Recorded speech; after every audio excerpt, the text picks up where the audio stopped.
जय श्री राम मित्रों, स्वागत है आपका आपके अपने चैनल स्टोन्स ऑफ लाइफ में। बंधुओं, आज हम बात करेंगे पुनर्जन्म पर। विशेष प्रश्न है, पुनर्जन्म किसको कहते हैं? उत्तर, जब जीवात्मा एक शरीर का त्याग करके किसी दूसरे शरीर में जाती है तो इस बार बार जन्म लेने की क्रिया को पुनर्जन्म कहते हैं।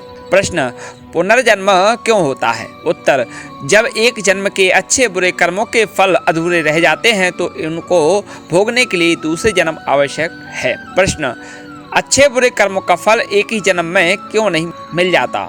एक में ही सब निपट जाए तो कितना अच्छा हो। उत्तर, नहीं, जब एक जन्म में कर्मों का फल शेष रह जाए तो उसे भोगने के लिए दूसरे जन्म अपेक्षित होते हैं। प्रश्न, पुनर्जन्म को कैसे समझा जा सकता है? उत्तर, पुनर्जन्म को समझने के लिए जीवन और मृत्यु को समझना आवश्यक है और जीवन मृत्यु को समझने के लिए शरीर को समझना आवश्यक है। प्रश्न, शरीर के बारे में समझाएं। उत्तर, हमारे शरीर का निर्माण प्रकृति से हुआ है, जिसमें मूल प्रकृति सत्व, रज और तम से प्रथम बुद्धि तत्व का निर्माण हुआ। बुद्धि से अहंकार, बुद्धि का आभोमंडल, अहंकार से 5 ज्ञानेंद्रियां, चक्षु, जिह्वा, नासिका, त्वचा, श्रोत्र, मन, 5 कर्मेंद्रियां, हस्त, पाद, उपस्थ, पायु, वाक। शरीर की रचना को 2 भागों में बांटा जाता है, सूक्ष्म शरीर और स्थूल शरीर। प्रश्न, सूक्ष्म शरीर किसको बोलते हैं? उत्तर, सूक्ष्म शरीर में बुद्धि, अहंकार, मन, ज्ञानेंद्रियां, ये सूक्ष्म शरीर आत्मा को सृष्टि के आरंभ में जो मिलता है वही एक ही सूक्ष्म शरीर सृष्टि के अंत तक उस आत्मा के साथ पूरे एक सृष्टि काल यानी कि 4 अरब 32 करोड़ वर्ष लगभग तक चलता है। और यदि बीच में ही किसी जन्म में कहीं आत्मा का मोक्ष हो जाए तो ये सूक्ष्म शरीर भी प्रकृति में वहीं लीन हो जाएगा। प्रश्न, स्थूल शरीर किसको कहते हैं? उत्तर, 5 कर्मेंद्रियां, हस्त, पाद, उपस्थ, पायु, वाक, ये समस्त पंचभौतिक बाहरी शरीर। प्रश्न, जन्म क्या होता है? सर, जीवात्मा का अपने कर्णों यानी कि सूक्ष्म शरीर के साथ किसी पंचभौतिक शरीर में आ जाना ही जन्म कहलाता है। प्रश्न, मृत्यु क्या होती है? उत्तर, जब जीवात्मा का अपने पंचभौतिक स्थूल शरीर से वियोग हो जाता है तो उसे ही मृत्यु कहा जाता है। परंतु मृत्यु केवल स्थूल शरीर की होती है, सूक्ष्म शरीर की नहीं। सूक्ष्म शरीर भी छूट गया तो वह मोक्ष कहलाएगा, मृत्यु नहीं। मृत्यु केवल शरीर बदलने की प्रक्रिया है। जैसे मनुष्य कपड़े बदलता है वैसे ही आत्मा शरीर भी बदलता है। प्रश्न, मृत्यु होती ही क्यों है?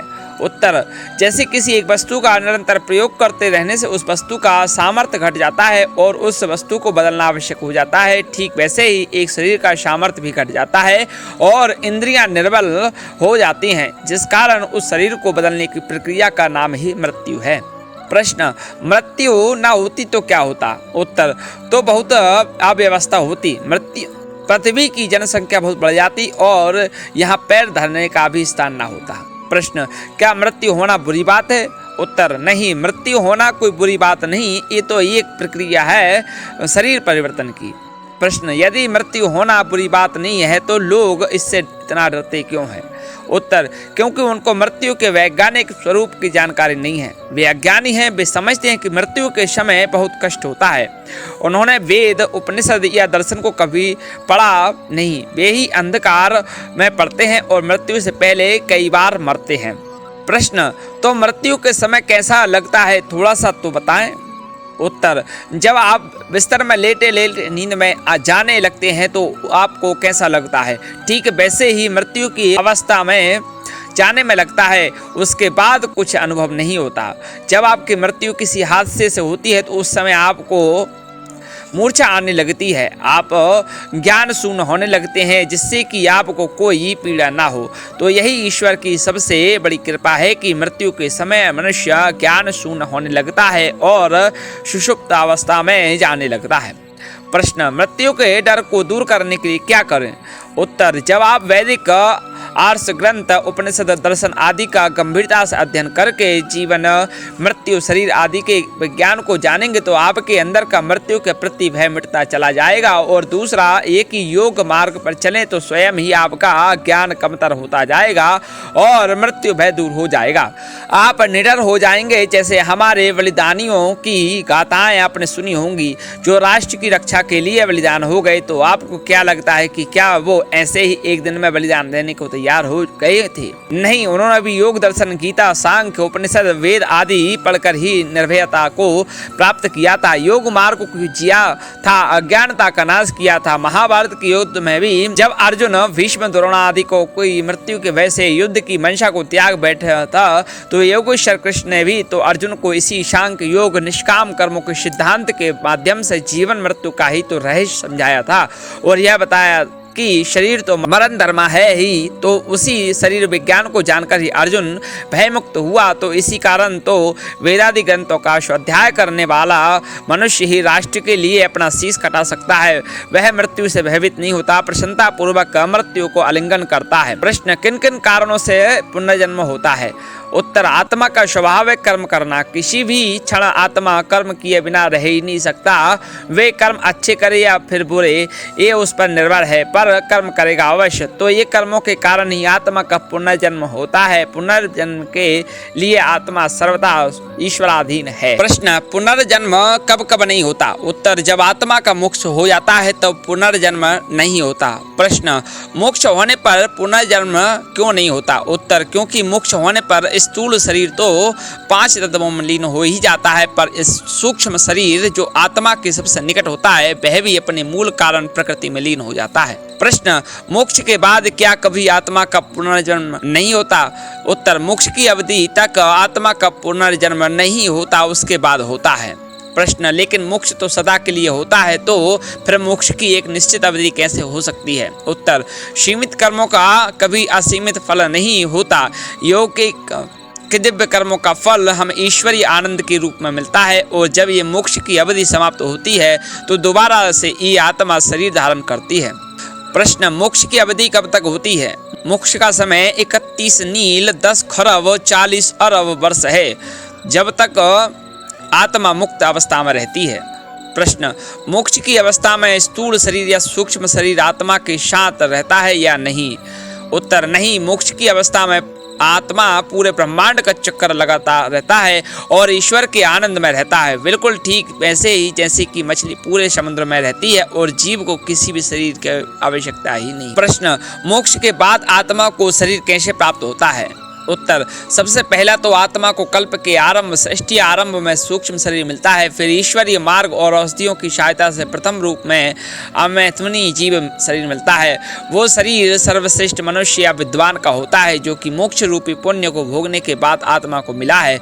जैसे इस वाली सृष्टि के आरंभ में चारों ऋषि विद्वान वायु, आदित्य, अग्नि, अंगिरा को मिला, जिनको वेद के ज्ञान से ईश्वर ने अलंकारित किया, क्योंकि ये ही वो पुण्य आत्माएं थी जो मोक्ष की अवधि पूरी करके आई थी। प्रश्न, मोक्ष की अवधि पूरी करके आत्मा को मनुष्य शरीर ही मिलता है या जानवर का? उत्तर, मनुष्य शरीर ही मिलता है।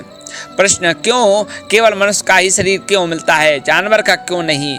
उत्तर, क्योंकि मोक्ष को भोगने के बाद पुण्य कर्मों का तो भोग लिया और इस मोक्ष की अवधि में पाप कोई किया ही नहीं, तो फिर जानवर बनना संभव ही नहीं, तो रहा केवल मनुष्य जन्म जो कि कर्मशून्य आत्मा को मिल जाता है।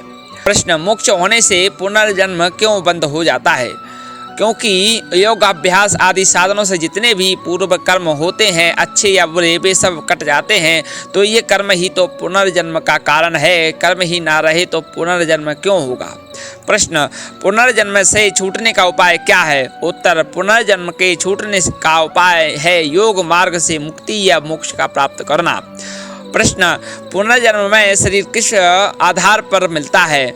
जिस प्रकार के कर्म अपने एक जन्म में किए हैं, उन कर्मों के आधार पर ही आपको पुनर्जन्म में शरीर मिलेगा। प्रश्न, कर्म कितने प्रकार के होते हैं? मुख्य रूप से कर्मों को 3 भागों में बांटा गया है: सात्विक कर्म, राजसी कर्म, तामसिक कर्म। सात्विक कर्म सत्य भाषण, विद्या अध्ययन, परोपकार, दान, दया, सेवा आदि। राजसिक कर्म मिथ्या भाषण, क्रीड़ा, स्वाद, लुप्ता, स्त्रीआकर्षण, चलचित्र आदि। तामसिक कर्म चोरी, जारी, जुआ, ठगी, लूट, मार, अधिकार हनन आदि। और जो कर्म इन तीनों से बाहर हैं वे दिव्य कर्म कहलाते हैं, जो कि ऋषियों और योगियों द्वारा किए जाते हैं। इसी कारण उनको हम तीनों गुणों से परे मानते हैं, जो कि ईश्वर के निकट होते हैं और दिव्य कर्म ही करते हैं। प्रश्न: किस प्रकार के कर्म करने से मनुष्य योनि प्राप्त होती है? सात्विक और राजसिक कर्मों के मिले जुले प्रभाव से मानव देह मिलती है। यदि सात्विक कर्म बहुत कम है और राजसिक अधिक तो मानव शरीर तो प्राप्त होगा, परंतु किसी नीच कुल में। यदि सात्विक गुणों का अनुपात बढ़ता जाएगा तो मानव कुल उच्च ही होता जाएगा। जिसने अत्यधिक सात्विक कर्म किए होंगे वो विद्वान मनुष्य के घर ही जन्म लेगा। प्रश्न: किस प्रकार के कर्म करने से आत्मा जीव जंतुओं के शरीर को प्राप्त होता है? उत्तर: तामसिक और राजसिक कर्मों के फलस्वरूप जानवर शरीर आत्मा को मिलता है। जितना तामसिक कर्म अधिक किए होंगे उतनी ही नीच योनि उस आत्मा को प्राप्त हो चली जाती है। जैसे लड़ाई स्वभाव वाले, मांस खाने वाले को कुत्ता, गीदड़, सिंह, सियार आदि का शरीर मिल सकता है, और घोर तामसिक कर्म किए हुए को सांप, नेवला, बिच्छू, कीड़ा, कॉकरोच, छिपकली आदि। तो ऐसे ही कर्मों से नीच शरीर मिलते हैं और ये जानवरों के शरीर आत्मा की भोग योनियां हैं। प्रश्न: तो क्या हमें यह पता लग सकता है कि हम पिछले जन्म में क्या थे या आगे क्या होंगे? उत्तर: नहीं, कभी नहीं। सामान्य मनुष्य को यह पता नहीं लग सकता, क्योंकि यह केवल ईश्वर का ही अधिकार है। हमें हमारे कर्मों के आधार पर शरीर दे वही सब जानता है। प्रश्न: तो फिर यह किसको पता चल सकता है? उत्तर: केवल एक सिद्ध योगी ही यह जान सकता है। योग अभ्यास से उसकी बुद्धि अत्यंत तीव्र हो चुकी होती है कि वह ब्रह्मांड एवं प्रकृति के महत्वपूर्ण रहस्य अपनी योगाज शक्ति से जान सकता है। उस योगी को बाह्य इंद्रियों से ज्ञान प्राप्त करने की आवश्यकता नहीं रहती। वह अंत मन और बुद्धि से सब जान लेता है। उसके सामने भूत और भविष्य दोनों सामने आ खड़े होते हैं। प्रश्न: यह बताएं कि योगी यह सब कैसे जान लेता है? उत्तर: अभी यह लेख पुनर्जन्म पर है, यहीं से प्रश्न उत्तर का ये क्रम चला देंगे तो लेख का बहुत ही विस्तार हो जाएगा। इसलिए हम अगले लेख में यह विषय विस्तार से समझाएं कि योगी कैसे अपनी विकसित शक्तियों से सब कुछ जान लेता है और वे शक्तियां कौन सी हैं, कैसे प्राप्त होती हैं। इसके लिए अगले लेख की प्रतीक्षा करें। प्रश्न: क्या पुनर्जन्म के कोई प्रमाण हैं? उत्तर: हाँ हैं। जब किसी छोटे बच्चे को देखो तो वह अपनी माता के स्तन से सीधा ही दूध पीने लगता है, जो कि उसको बिना सिखाए आ जाता है, क्योंकि यह उसका अनुभव पिछले जन्म में दूध पीने का रहा है, वरना बिना किसी कारण के ऐसा हो ही नहीं सकता। दूसरा यह कि कभी आप उसको कमरे में अकेला लेटा दो तो वो कभी हंसता भी है। ये सब पुराने शरीर की बातों को याद करके वो हंसता है, पर जैसे जैसे वो बड़ा होने लगता है तो धीरे धीरे सब भूल जाता है। प्रश्न: क्या इस पुनर्जन्म को सिद्ध करने के लिए कोई उदाहरण है?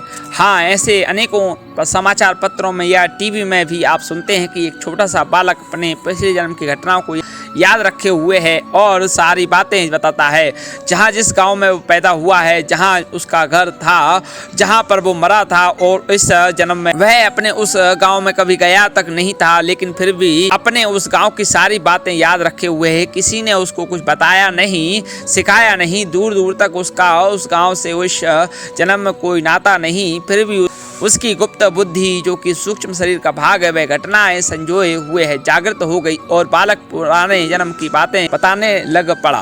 प्रश्न: लेकिन ये सब मनगढ़ंत बातें हैं, हम विज्ञान के युग में इसको नहीं मान सकते, क्योंकि वैज्ञानिक रूप से ये बातें बेकार सिद्ध होती हैं। क्या कोई तार्किक और वैज्ञानिक आधार है इन बातों को सिद्ध करने का? उत्तर: आपको किसने कहा कि हम विज्ञान के विरुद्ध इस पुनर्जन्म के सिद्धांत का दावा करेंगे? ये वैज्ञानिक रूप से सत्य है और आपको ये हम अभी सिद्ध करके दिखाते हैं। प्रश्न: तो सिद्ध कीजिए। उत्तर: जैसा कि आपको पहले बताया गया है कि मृत्यु केवल स्थूल शरीर की होती है, पर सूक्ष्म शरीर आत्मा के साथ वैसे ही आगे चलता है, तो हर जन्म के कर्मों के संस्कार उस बुद्धि में समाहित होते रहते हैं और कभी किसी जन्म में वो कर्म अपनी ऐसी ही परिस्थिति पाने के बाद जागृत हो जाते हैं। इसे उदाहरण से समझें। एक बार एक छोटा सा 6 वर्ष का बालक था। यह घटना हरियाणा के सिरसा के एक गाँव की है, जिसमें उसके माता पिता उसे एक स्कूल में घुमाने ले गए।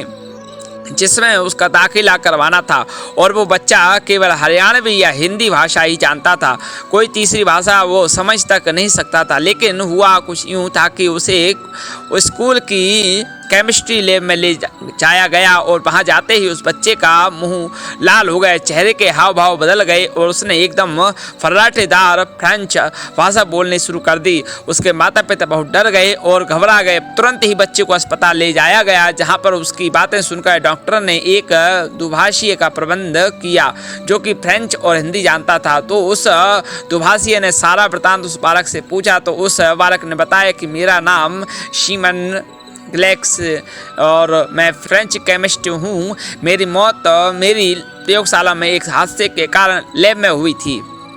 तो यहाँ देखने की बात यह है कि इस जन्म में उसे पुरानी घटना के अनुकूल मिलती जुलती परिस्थिति से अपना वह सब याद आया जो कि उसकी गुप्त बुद्धि में दबा हुआ था, यानी कि वही पुराने जन्म में उसके साथ जो प्रयोगशाला में हुआ वैसे ही प्रयोगशाला उस दूसरे जन्म में देखने पर उसे सब याद आया। तो ऐसे ही बहुत से उदाहरणों से आप पुनर्जन्म को वैज्ञानिक रूप से सिद्ध कर सकते हैं। प्रश्न तो ये घटनाएं भारत में ही क्यों होती हैं, पूरा विश्व इसको मान्यता क्यों नहीं देता?